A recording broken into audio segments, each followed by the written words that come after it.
Vamos iniciar nossas atividades esta quarta-feira à noite, fazendo a abertura. Pedindo permissão do diretor da casa, Henrique Eduardo Saluto e sua equipe, para que ele faça a devida limpeza de qualquer energia negativa que se encontre. Pedimos a purificação da água, que é necessário levar para nossas casas, e assim, em nome de Deus e Cristo da caridade, vamos iniciando as atividades desta quarta-feira à noite. Nosso irmão Manuel vai fazer a exposição. Melhor, nosso irmão vai fazer a leitura da Bíblia.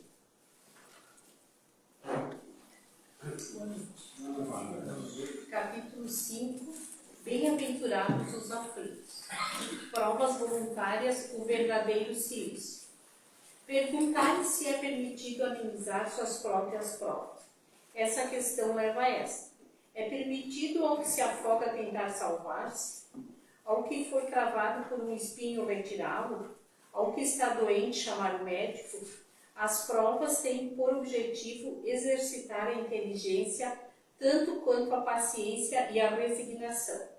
Um homem pode nascer numa situação penosa e conturbada justamente para ser obrigado a procurar os meios de vencer as dificuldades.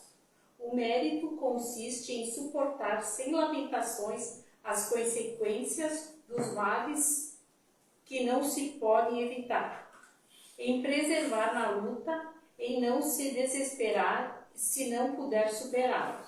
Não há mérito no abandono, que seria mais preguiça que virtude. Essa questão traz necessariamente uma outra, já que Jesus disse: bem-aventurados os aflitos. Pode haver mérito em buscar aflições, agravando suas provas com sofrimentos voluntários. A essa questão responderei claramente: sim, há um grande mérito quando os sofrimentos e as privações têm por objetivo o bem do próximo, pois é caridade através do sacrifício, e não quando ela só tem por objetivo o bem próprio, pois trata-se de egoísmo por fanatismo. Há aqui uma grande distinção a se fazer. Quanto a vós, particularmente, contentai-vos com as provas de Deus nos enviai, e não aumentais a carga, por vezes já tão pesada. Aceitai-a sem lamentações e com fé. É tudo o que ele vos pede. Não enfraqueçai o vosso corpo com privações inúteis e macerações sem objetivo, pois tendes necessidade de todas as vossas forças para cumprir a missão de trabalho na terra. Torturar voluntariamente é martirizar o vosso corpo, é contravenção à lei de Deus, que vos dá o meio de sustentá-lo e de fortificá-lo. Enfraquecê-lo sem necessidade é um verdadeiro suicídio. Usar, mas não abusar. Tal é a lei. O abuso das melhores coisas traz a punição das suas inevitáveis consequências. Que assim seja. Que assim seja. Então, boa noite a todos. Que a luz de Jesus possa sempre iluminar nossos corações e nossas consciências. E antes de começar os trabalhos, eu sempre gosto de fazer uma mensagem, porque já vai aquecendo o nosso espírito para a palestra. E essa daqui é bem legal, porque diz assim, ó, olha só que recado: deixa o pensamento caminhar na estrada do vento, e não serás jamais escravo do tempo. Que verdade, né? Vamos lá então. Para a noite de hoje, no capítulo 3º, da parte terceira, no capítulo 12º, na parte terceira do livro dos Espíritos, Allan Kardec vai trazer para nós toda a orientação a respeito da perfeição moral. E aí a gente olha o planeta, estamos em 2024, né? Era da tecnologia muito avançados. E a nossa perfeição moral está em que era ainda? Quando a gente olha todo o planeta e a gente vê o que vê, parece mentira certas coisas, né? Com toda essa tecnologia que o homem conseguiu, quando a gente olha lá na Idade da Pedra, nós lá na Idade da Pedra, e hoje nós estamos com a geração 5G. E a perfeição moral, como é que anda? Por isso que a doutrina espírita é tão importante, porque ela não traz nada batendo o martelo de ser a verdade. Ela nunca veste nenhuma mãozinha para dizer é isso, tem que ser assim, porque a gente falou. Não, ela diz, essas são as leis e vocês é que cumprindo vão conseguir se melhorando. Aí a gente se melhora.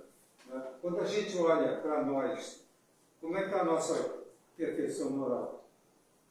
No gesto, nas atitudes, melhoramos, conseguimos algum progresso, e isso vai fazendo com que o nosso espírito, através das encarnações, vá subindo os degraus e vamos conseguindo cada vez ter uma visão mais ampla e mais profunda dessa perfeição moral. Cada um de nós está numa condição, né? Mas uma coisa é certa, todos nós que estamos aqui hoje, ninguém pega uma faca, uma arma para assaltar alguém, não é? Então, talvez, em alguma encarnação nós já fizemos isso. Né? Então, olha só, isso não deixa de ser muito importante. E como nós estamos fechando mais um ano, agora já estamos em novembro, o ano que vem dezembro acabou, 24. Né? Quando eu peguei o livro dos Espíritos, eu fui abrir, foi o primeiro capítulo que eu fiz assim no livro, que eu vi, falei, olha aí, é um recado para a gente fechar mais um ano, para a gente ver como é que a gente está.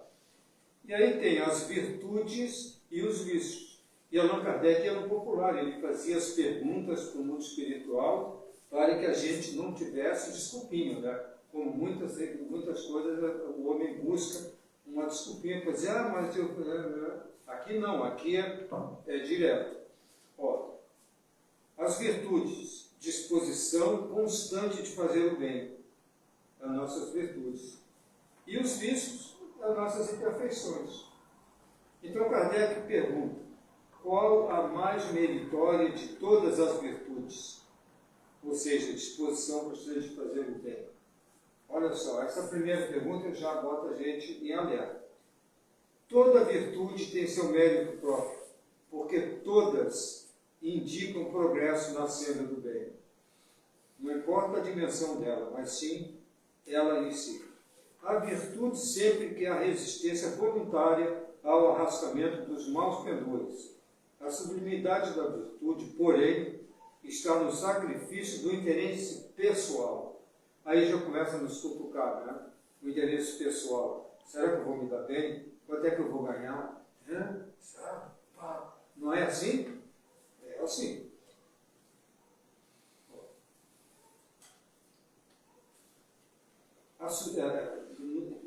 Pelo bem do próximo, além do sacrifício do interesse pessoal, também pelo bem do próximo, sem pensamento oculto. A mais meritória é a que se assenta na mais desinteressada caridade. Então, olha como isso aí, não, por isso que nós vivemos a humanidade onde está o poder, o dinheiro, o jogo político, tudo ainda é muito importante para as mentes que ainda precisam disso aí. Né? Vamos ver qual. Essa é a primeira já começa por aí. Ó, postos de lado os defeitos e os vícios acerca das quais ninguém se pode equivocar, qual o sinal mais característico da imperfeição? Já pensamos nisso no nosso dia a dia? Eu sou imperfeito, lógico. Não é porque eu estou aqui que eu sou uma maravilha. Mas o importante é isso, é a gente tentar fazer o menos coisas que possam prejudicar alguém. Então, olha aí. Qual então é o sinal mais característico da imperfeição? Olha a resposta: o interesse pessoal. Frequentemente, as qualidades morais são como um objeto de cobre, a dobradura que não resiste à pedra de toque. Pode um homem possuir qualidades reais que levem o mundo a considerado homem de bem, mas essas qualidades, conquanto assinalem um progresso, nem sempre suportam certas provas e, às vezes, basta que se fira a corda do interesse pessoal para que o fundo fique a descoberto. O verdadeiro desinteresse é coisa ainda tão rara na Terra que, quando se patenteia, todos admiram como se fora um fenômeno. E é mesmo, né? Quando o sujeito não faz essas coisas, todo mundo, mas como ele está evoluindo? Oh, todo mundo se admira, né? Quando não deveria ser assim, né? O verdadeiro desinteresse é coisa ainda tão rara na Terra, né? Que, quando se patenteia, todos se admiram como se fosse um fenômeno. O apego às coisas materiais constitui sinal notório de inferioridade. Por quê? Quanto mais se aferrar aos bens deste mundo, tanto menos compreende o homem o seu destino. Olha o recado direto. Pelo desinteresse, ao contrário, demonstra que encara de um ponto mais elevado o futuro. Então, quando batem na nossa porta para pedir alguma coisa, como é que a gente faz? Aquele materialista, capitalista, que só vê o isso, o que diz para a pessoa? Ah, não, eu conheci uma pessoa que todo mundo que batia, ele tinha uma condição social muito boa, uma condição material muito boa. Quando batiam na porta dele, pediram alguma coisa, uma ajuda. Ele dizia assim, olha, é o seguinte, olha, isso aqui, ó, vai lá na prefeitura. Nem ouvia o que era. Já despachava como quem diz assim, vai na prefeitura que ele te ajuda. Quanta chance ele perdeu de aquela pessoa que bateu? A gente sabe que tem os picaretas, eles deixam as coisas nas entrelinhas, mas até esses a gente deve retribuir de uma forma, olha, cara, eu sinto muito, mas hoje eu não tenho nada, não posso te ajudar, tá? Quem sabe numa próxima. Assim, não, cara, ele te manda aqui, né? Mas esse nem isso fazia. O que nós vimos aqui? Né? O apego às coisas materiais. Ele não tinha no coração dele esse sentimento de ajuda ao próximo que sempre precisa. Né? Então, não é só dar a coisa. Às vezes as palavras também ajudam muito. Ou o que você diz também vai ajudar. E aí, como é que a gente se sente quando faz isso? A gente pensa assim, era sujeirão. Mas pelo menos eu não dei para ele, mas não fui também grosseiro, né? como aqui diz que a gente fazer. Isso é por isso que é tão difícil a gente estar dentro dessa perfeição moral. Né? Mas o Espiritismo com certeza nos abre sempre o caminho. Qual o mais culpado de dois homens ricos que empregam exclusivamente em gozos pessoais suas riquezas, tendo um nascido na opulência e desconhecido sempre a necessidade, devendo outro ao seu trabalho os bens que possui? Aquele sujeito que vem de baixo, que trabalha, chegou como empregado, sabe? Aí ele vai aprendendo, vai galgando os degraus, de repente ele se torna diretor da empresa junto com o presidente. O presidente é o dono, mas ele veio ali, ó, por uma indicação. Aí, qual é o mais culpado? Aquele que já está lá, já herdou aquilo, já chegou até aqui, atolado nessa parte, ou aquele que lutou sempre, mas conseguiu subir os degrauzinhos e chegar lá? Vamos ver a resposta. Aquele que conheceu os sofrimentos, porque sabe o que é sofrer. A dor, a que nenhum alívio procura dar, ele a conhece. Porém, como frequentemente sucede, já dela não se lembra. Quem é que nunca teve um conhecido, um amigo assim, né? Que diz, mas esse cara ele veio lá de baixo, como é que ele pode ser tão frio, tão... indiferente com as pessoas, né? A gente sente isso. Né? Então, por isso que a perfeição moral no planeta ainda é tão difícil. Olha quantas coisas nós temos que aprender e exercitar. Olha só, será reprovável que cobicemos a riqueza quando nos anime o desejo de fazer o bem? Eu acho que eu vou jogar na loteria. Pensa bem se eu ganho aí 30, 40, 50 milhões. Né? Será que eu vou ajudar todo mundo? Será? A gente sabe disso. Vamos ver a resposta. Então, o sentimento é, não há dúvida, louvável. Né? Quando puro. Mas, outra coisa que eu gosto muito no Espiritismo é a palavra mais. Porque começa, né? Mas, aí o jogo já vai virar. Será sempre bastante desinteressado esse desejo? Não ocultará nenhum intuito de ordem pessoal? Não será de fazer o bem a si mesmo, em primeiro lugar, que cogita aquele em que tal desejo se manifesta? E aí eu me lembro de uma história de um sujeito que ganhou, na época da loteria esportiva, quando fazia aqueles jogos de futebol, né? E foi uma das primeiras, tinha prêmios muito valiosos, pois ele ganhou uma vez sozinho. Ele acertou todos os resultados dos jogos e ganhou sozinho. Eu me lembro disso porque ele fez isso. Sabe o que ele fez quando herdou esse dinheiro? Ele mandou construir em Brasília, que tinha um hospital lá, até hoje, que é a referência nacional para lesões de coluna, dessa área aí. Eu agora não me lembro com certeza, faz muitos anos isso. Mas, enfim, ele mandou fazer uma hospedagem. Eu não me lembro quantos lugares, mas não foi por 5, 6, ele mandou fazer uma legal mesmo, para colocar à disposição de quem ia pelo esse homem da SUS, isso, para ir para lá, para poder ser atendido.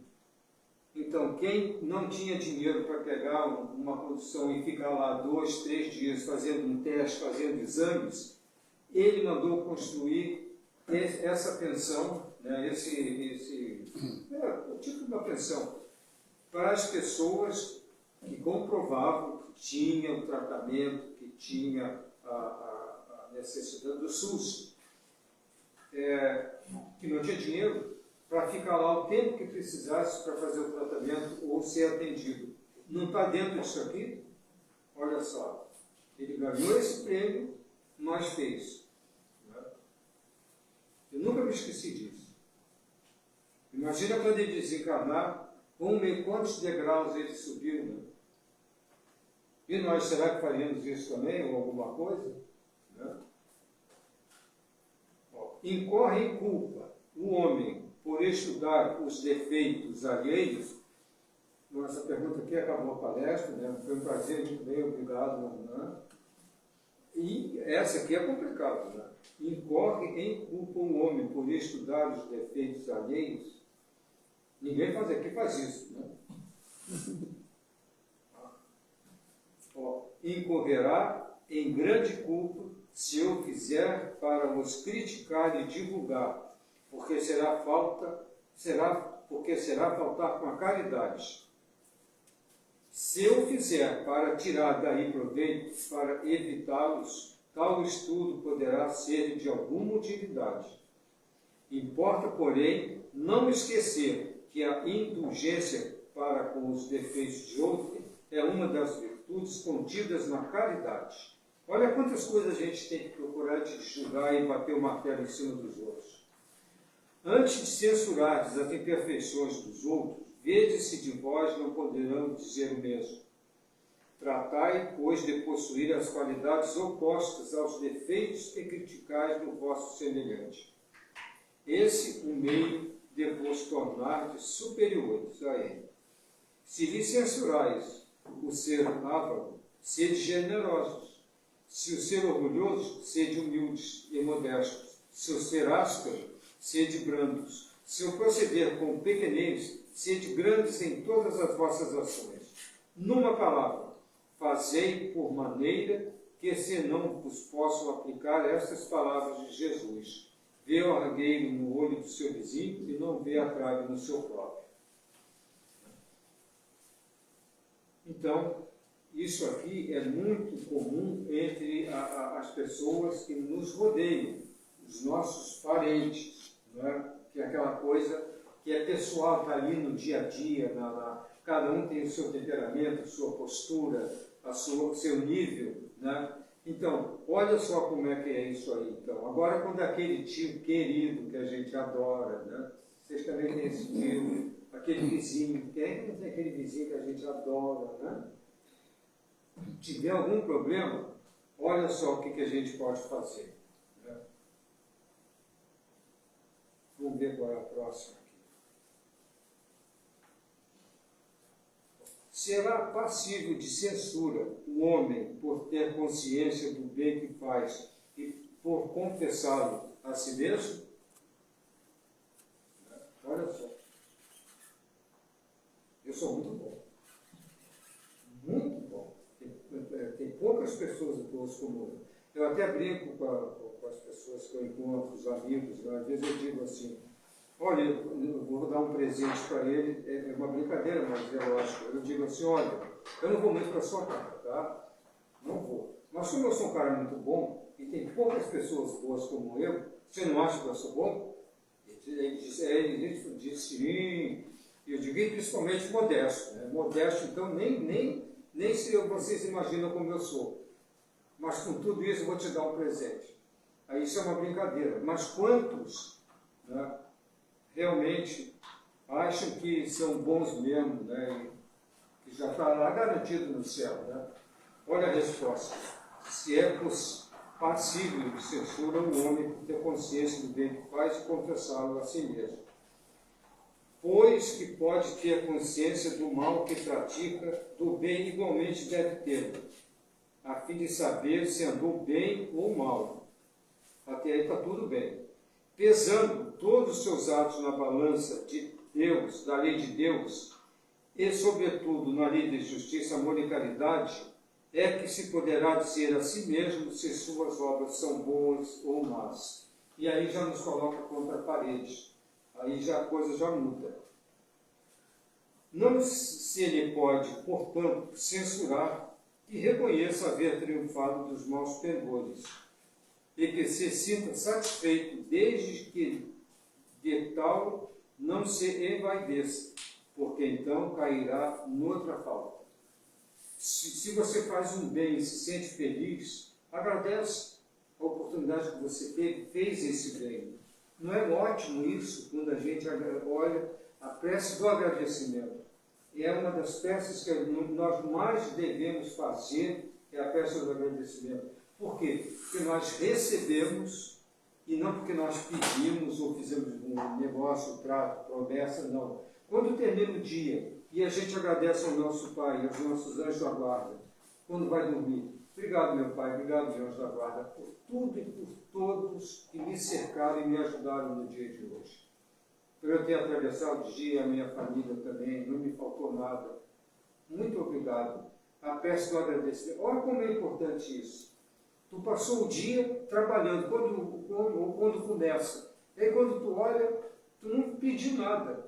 E olha quantas coisas atravessaram o teu caminho. Aí tu agradece. Esse sentimento não nos faz um bem tão grande, pela humildade de agradecer que a gente recebe.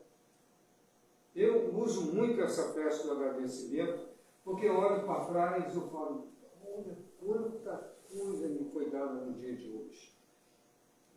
E eu não pedi, não fiquei lá beber. Pô, eu fui fazendo a minha parte, fui trabalhando com ele, eu cuidando disso, das plantas, no fim do dia, olha, passei super bem. E aí a gente faz a festa do agradecimento. Olha, é um sentimento muito nobre que está dentro disso aqui. Tendo um tempinho ainda. Agora vem a parte para nos cutucar aqui. As paixões. será substancialmente mal o princípio originário das paixões, embora esteja na natureza? Não, não será.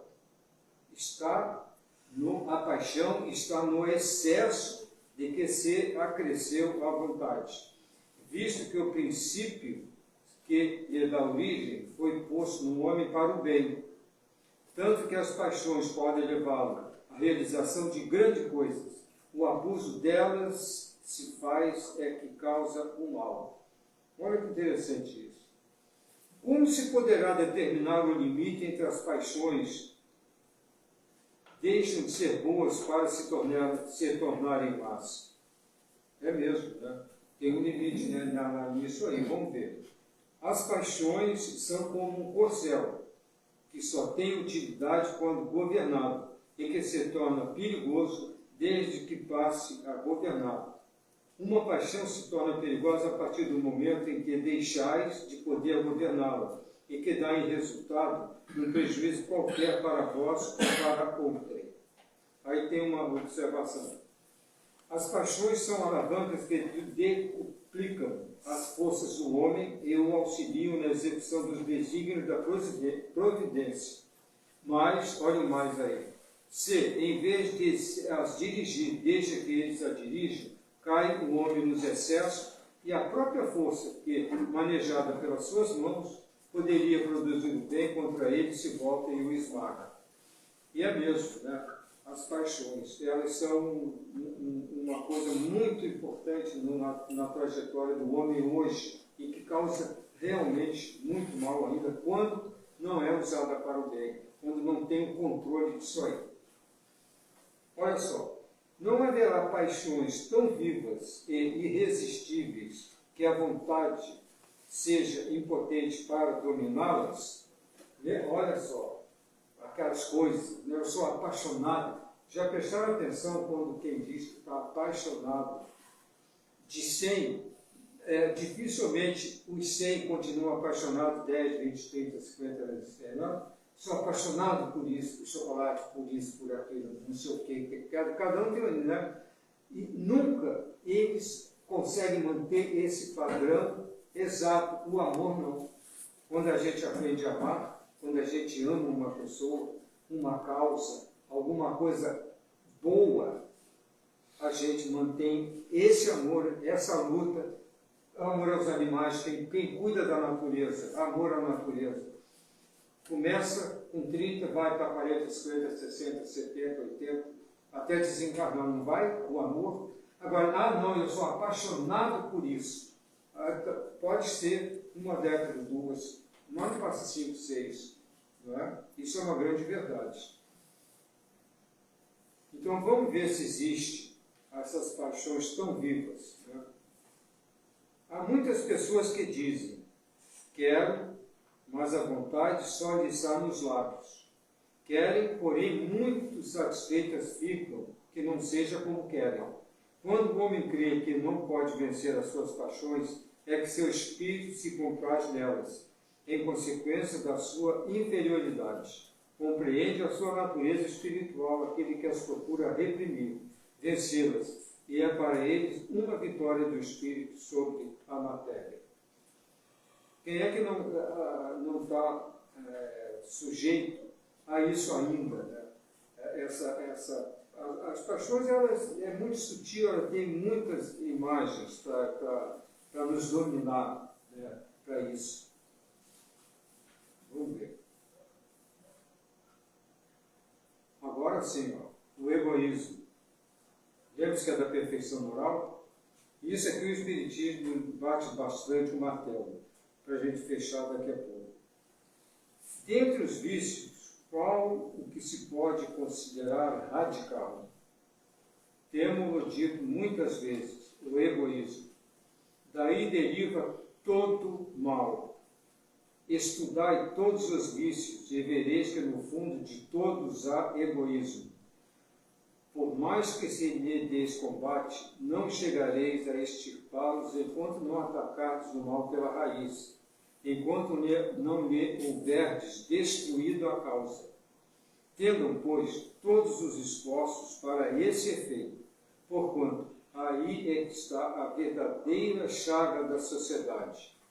Quem quiser, desde esta vida, ir aproximando-se da perfeição moral, que é o tema do capítulo, deve expurgar o seu coração de todo sentimento de egoísmo, visto ser o egoísmo incompatível com a justiça, o amor e a caridade. Ele neutraliza todas as outras qualidades.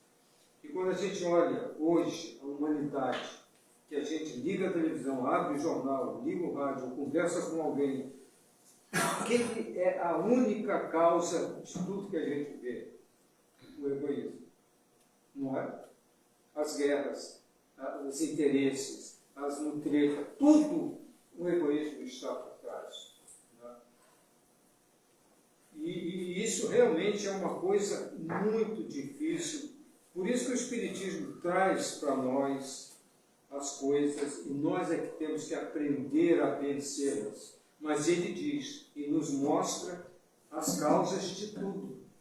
Não é isso? Tem alguma dúvida a respeito dessa pergunta? Quando a gente vê, né, atitudes das mais diversas, né, do homem aqui nesse planeta, e a gente olha para nós mesmos, né? Somos ainda um pouco egoístas? Somos. Temos que lutar? Temos. Mas já não fazemos coisas extremamente graves com egoísmo. E às vezes ainda carregamos um pouco disso, mas perto de muitas outras situações a gente está até muito bem. Não é?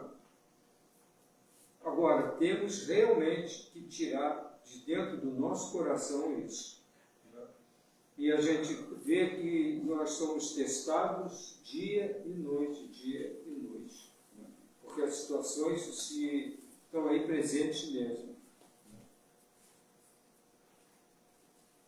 Fundando-se o egoísmo no sentimento do desinteresse pessoal, bem difícil parece extirpá-lo inteiramente do coração humano. Chegar-se-á a consegui-lo? Olha Kardec que eu disse para vocês, a pergunta aqui ele nos bota contra a parede. Aí Kardec pergunta, né? Então, já que é tão difícil de extirpá-lo, será que a gente vai conseguir chegar um dia lá? Né?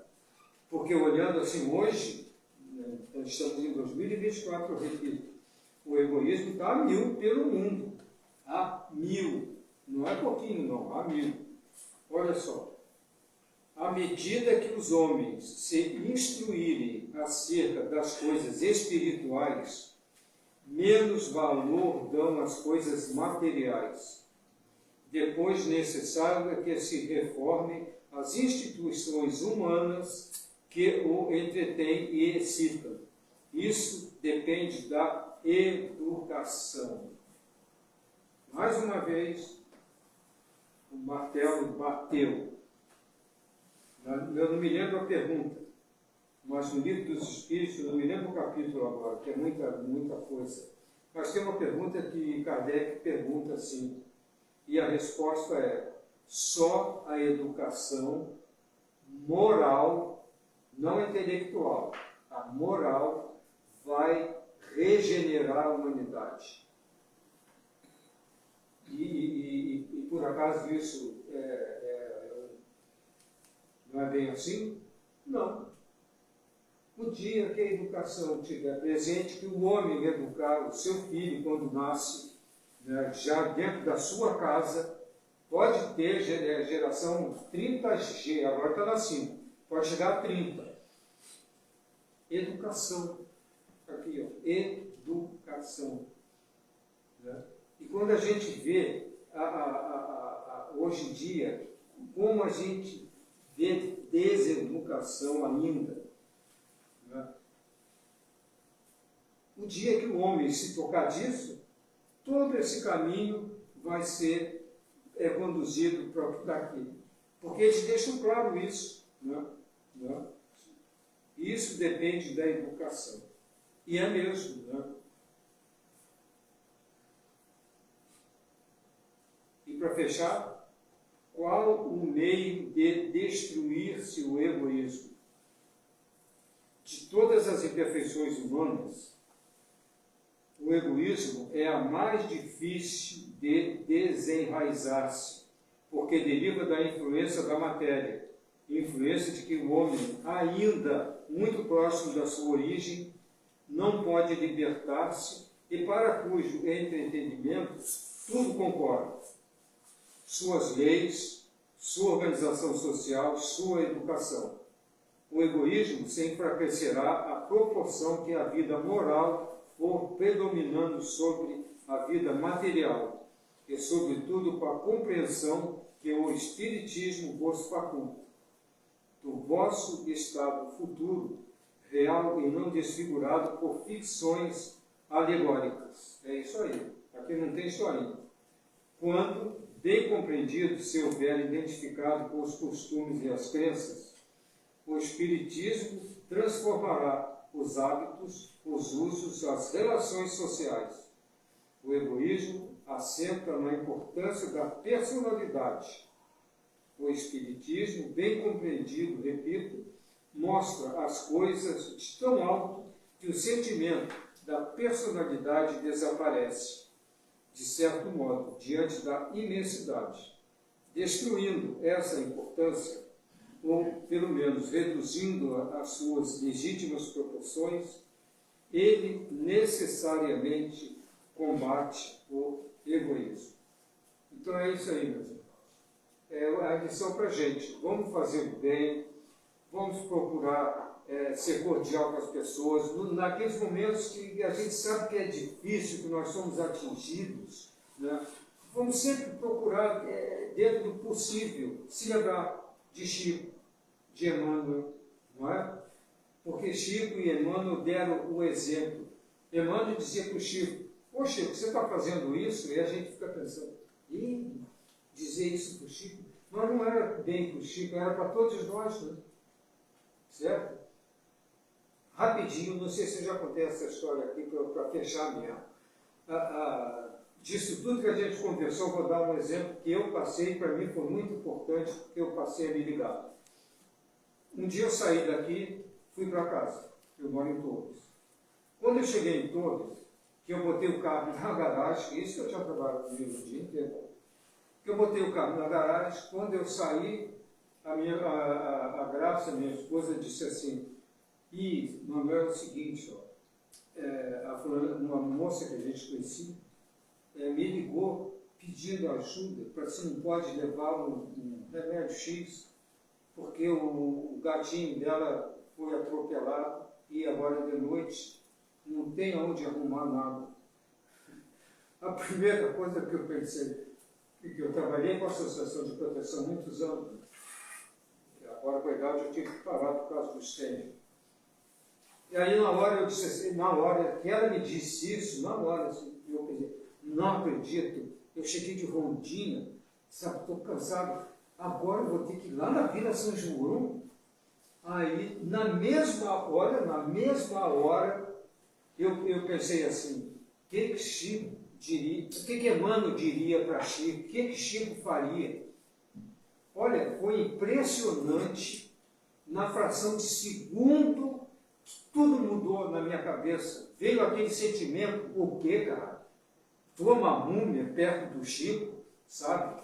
Qual é, cara? Tu vai, você tem carro, tem tudo, não vai dar bem. Graça, liga para ela e marca. Só por essa atitude, o que Emmanuel diria para o Chico? O que Chico faria? Mudou tudo, a vibração, a sintonia. Não é o que está escrito aqui que a gente tem que fazer? Isso não sou eu. Serve para vocês também. O dia que vocês estiverem numa situação delicada como eu tive, faça essa pergunta para vocês. O que Emmanuel diria para Chico? O que Chico faria? Olha, vocês podem ter uma surpresa e olha como muita coisa pode mudar. Muita paz a todos. Nós vamos para a lição para os lares. Então vamos enviar o pensamento positivo para o irmão que está precisando de ajuda, no lugar que ele estiver.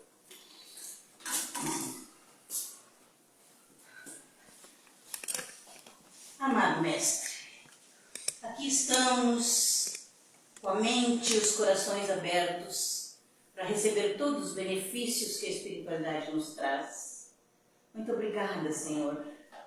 Intercede junto a Deus por nós e não dispensa o amparo dessa equipe amorável de Eurípides Barçanufo, que nos intui, que nos protege. Muito obrigada, Senhor. Neste momento queremos orar pelos nossos irmãos de jornada, aqueles que não tiveram a oportunidade de te conhecer, Jesus. Que eles possam estar recebendo neste momento a visita fraterna de espíritos bondosos e consoladores, aqueles nossos irmãos que estão nos hospitais, nos presídios, nos manicômios, nos orfanatos, pelos nossos irmãos suicidas, Senhor, que eles possam receber todo o amparo que merecem e necessitam. Que os nossos irmãos que estão inscritos nas caixinhas, tanto os encarnados quanto os desencarnados, recebam as nossas vibrações, para que neste momento todos os benefícios, tanto físicos quanto espirituais, possam ser alcançados. Mestre querido, queremos orar pelos nossos lares, que a nossa casa seja visitada por esses fluidos amoráveis desta equipe, desta casa de amor. Que esses fluidos de saúde, de harmonia, de paz, possam alcançar todos aqueles que convivem conosco nos nossos lares. Que cada aposento seja magnetizado por essa força. E nós, Jesus, que aqui estamos, queremos agradecer pela oportunidade da reflexão e pedir, Jesus, que saiamos daqui muito melhores do que quando chegamos. E que todos aqueles que se aproximem de nós, encarnados ou desencarnados, possam sentir a Tua presença minha. E que a gente possa, então, receber todos esses fluidos que a espiritualidade nos preparou. Obrigada, Senhor, e que assim seja.